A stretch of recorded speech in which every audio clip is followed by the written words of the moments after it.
పనిచేస్తున్నప్పుడు వారి చేతి కింద 14 మంది ఎమ్మెల్యేలు 3 ఎంపీలు ఉంటే ఎంత గొప్ప అవకాశం ఒక్కసారి ఆలోచించండి. నిఖార్సైన వ్యక్తి కాబట్టి రాజకీయంగా 1 రూపాయి కూడా సంపాదించుకోకుండా తన తాతలు ముత్తాతలు ఇచ్చిన ఆస్తిని సంరక్షించుకుంటూ దానిపైన వస్తున్న మరి సంపాదనతోనే వారి కారు గుర్తుకు ఓటేయించాలని చెప్పి మీ అందరినీ కోరుతూ మరి ఇప్పుడు మన కామ మల్లేష్ అన్న గారు మాట్లాడతారు. మరి కారు గుర్తుకే జై తెలంగాణ. యాదగిరిగుట్ట మండల్ మరియు యాదగిరిగుట్ట మున్సిపాలిటీ బీఆర్ఎస్ పెద్దలు బీఆర్ఎస్ పెట్టి శ్రేణులకు నా హృదయపూర్వక నమస్కారాలు. నాతో పాటు నాకు సహాయ సహకారాలు అందిస్తూ ఈ ఎన్నికల ప్రచారంలో పాల్గొన్న ఆలేరు మాజీ శాసనసభ్యులు పెద్దలు గొంగిడి సునీత మహేందర్ రెడ్డి గారు, మాజీ శాసనసభ్యులు భిక్షమన్న గారు, జిల్లా పరిషత్ చైర్మన్ పెద్దలు సందీప్ రెడ్డి గారు, సమన్వయకర్త యుగంధర్ రావు గారు, హరిశంకర్ గారు, స్వామి గారు, ఇతర పెద్దలు మహేందర్ అన్న గారు, అందరికీ నా హృదయపూర్వక నమస్కారాలు. సోదరులారా, 5 నెలల క్రితం మాయదారి మాటలు చెప్పి అధికారంలోకి వచ్చిన నాయకులు ఈనాడు రైతు బంధు 7,500 కోట్ల నానాడు ముఖ్యమంత్రి ఖజానాలో పెడితే రైతుల నోట్ల మన్నుగొట్టి కాంట్రాక్టర్లు మంత్రులు అందరూ పంచుకొని ఉన్నారు. కొడుకులకు నోట్లు ఎలక్కాయ పడ్డట్టు అయింది. ఎంపీ ఎలక్షన్ రాగానే డిసెంబర్ 9 నాడే 15,000 ఇస్తున్నాడు.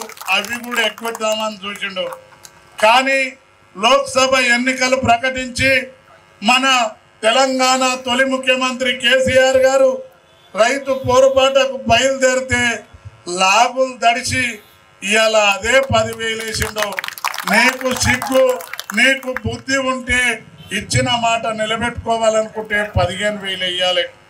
పెద్దమ్మలకు పెద్దయ్యలకు వృద్ధాప్య పెన్షన్ 4,000 అని 2,000 కూడా ఒక నెలకు కొట్టిన మహానుభావుడు. 2 లక్షల రుణమాఫీ చేయని మహానుభావుడు ఇప్పుడు ప్రజల ముందుకు వచ్చిండు. కానీ ఇది ఒక్కటే కాదు, ఈ రాష్ట్రంలో అత్యధిక జనాభా ఉన్న బడుగు బలహీన వర్గాలకు రాజకీయ ప్రాధాన్యత కల్పించలేదు. ఇవాళ కేసీఆర్ గారు 17 పార్లమెంటు స్థానాలకు గాను 5 రిజర్వ్ పోతే 12 6 సీట్లను బడుగు బలహీన వర్గాలకు ఇచ్చిండు, మాదిగలకు ఇచ్చిండు. కానీ కాంగ్రెస్ వాళ్ళు ఇంత పెద్ద జనాభా ఉన్న గౌడ సోదరులకు ఇయ్యలే, గొల్ల కుర్మలకు ఇయ్యలే, పద్మశాలీలకు ఇయ్యలే. అత్యధికంగా జనాభా ఉన్న మాదిగలకు కూడా ఒక సీటు ఇయ్యలే. మరి సంక్షేమం మంట కలుపుతీవి, రాజకీయంగా బడుగు బలహీన వర్గాల నోట్ల మన్ను కొడుతీవి. ఆఖరికి నిన్ను ముఖ్యమంత్రిని చేసిన కాంగ్రెస్ పార్టీకి కూడా నోట్ల మన్ను కొట్టిండు.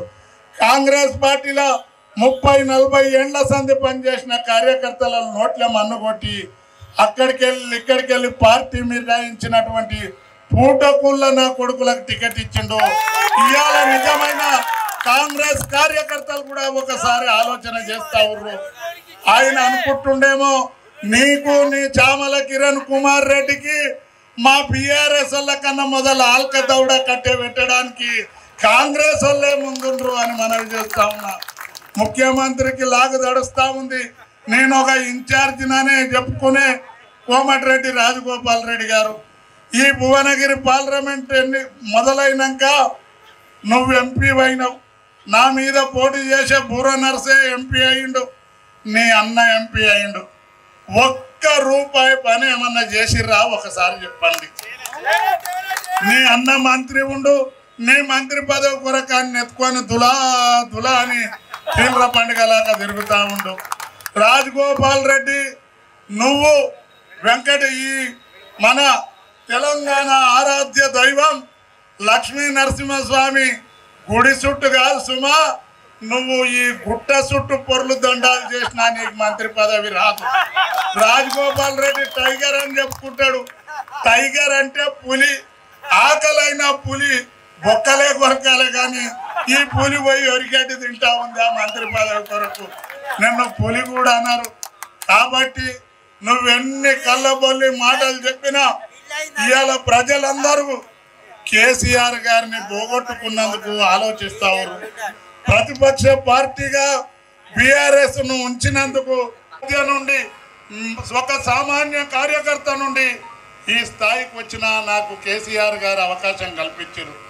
కేసీఆర్ గారి అవకాశం జిల్లాలోని భువనగిరి ప్రాంతంలోని మాజీ ఎమ్మెల్యేలు, ఒక ఎమ్మెల్యే, మాజీ మంత్రి, జిల్లా పరిషత్ చైర్మన్, కార్పొరేషన్ చైర్మన్ల సహకారం, బీఆర్ఎస్ పార్టీ కార్యకర్తల కష్టం, ఈ ప్రజల కౌన్సిలర్లు అందరూ ప్రజాప్రతినిధుల కష్టం, ఈ ప్రజల ఇష్టంతో ఆ దేవుని సాక్షిగా ఆ దేవుని కృపా కటాక్షం వల్ల తప్పకుండా నన్ను ఎంపీగా గెలిపిస్తే ఆ మీ అందరిలో ఒకటిగా ఉంటా. ఇంకొక ఆయన ఎంపీగా ఉండిపోయి ఈడ జల్లని రూపాయి, ఈ దుకాణంలో జల్లని రూపాయి ఆ దుకాణంలో జల్తుంది అన్నట్టు జెండా మార్చిండు, బీజేపీ అని వస్తుండు. మరి కేసీఆర్ గారు ఇంత పెద్ద దేవాలయాన్ని కట్టి ఒకనాడు అక్షంతల పండుగనో ఒకనాడు బొట్టు పండుగనో పెట్టలే. దేవుడు వేరు, రాజకీయాలు వేరు. లక్ష్మీ నరసింహస్వామి కానీ శ్రీరామచంద్రుడు కానీ మన ముత్తాతల నుండి కూడా దేవుణ్ణి కొలుస్తాం. మీరే రఘువంశానికి పుట్టినోళ్ళు గారు. బీజేపీ నాయకులు కొంతమంది ఇంట్లున్న వెంకటేశ్వర స్వామికి ఊదుపత్తి ముట్టియారు కానీ కొడుకులు అయోధ్యలో ఉన్న రామునికి మొత్తమని తిరుగుతూ ఉంటారు. దేవుడు వేరు, అభివృద్ధి వేరు. వాళ్ళతో ఏమీ జరగదు. కాంగ్రెస్ పార్టీ గ్రాఫ్ మొత్తం పడిపోయింది. ఇవాళ కాంగ్రెస్ నిజమైన కాంగ్రెస్ నాయకులు బాధలో ఉండరు.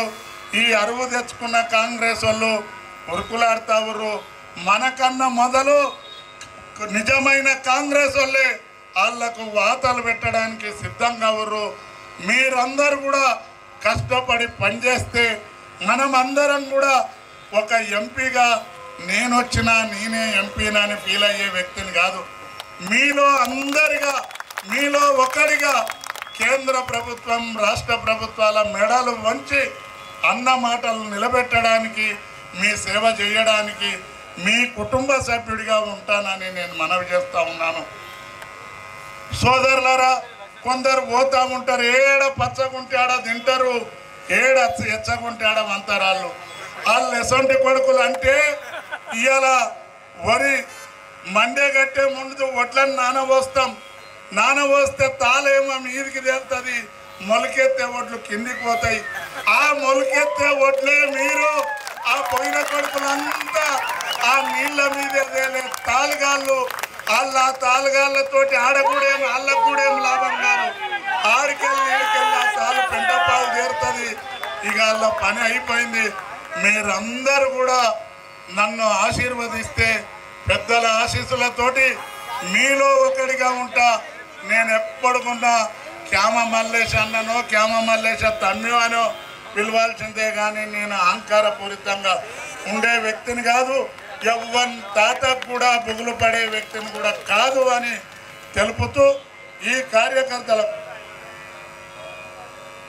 ఎప్పుడు నేను టెలిఫోన్ కొని 24 ఏళ్ళు ఒక్క నిమిషం కూడా ఇప్పుడు ఫోన్ బంద్ పెట్టలే. నేను ఇప్పటికైనా ఇంత కార్యక్రమంలో బిజీగా ఉన్నా నేను ఫోన్లు ఎత్తుతా. 12 గంటల రాత్రి చేసినా అందుబాటులో ఉంటా. నేను ఎవరికి తాకట్ల చేతలు చేసేదే లేదు, నాకు నెత్తి నొప్పులు లేవు. నేను ఎవరికి ₹1 బాకీ లేదు, అప్పు కూడా అడిగేది లేదు. ఎవరున్నా మీరందరూ మీ సోదరుడిగా, మీ అన్నగా నన్ను ఆశీర్వదిస్తే మీరు, నేనే కాదు ఎంపీని, మీరందరూ కూడా ఒక క్యామ మల్లేశల్లాగానే ఫీల్ అయి ప్రతి ఓటరు దగ్గరికి 2 సార్లు వెళ్ళి మన పార్టీ విజయం కోసం మీరు కృషి చేయాలని కోరుకుంటూ సెలవు తీసుకుంటున్నాను. జై హింద్, జై తెలంగాణ.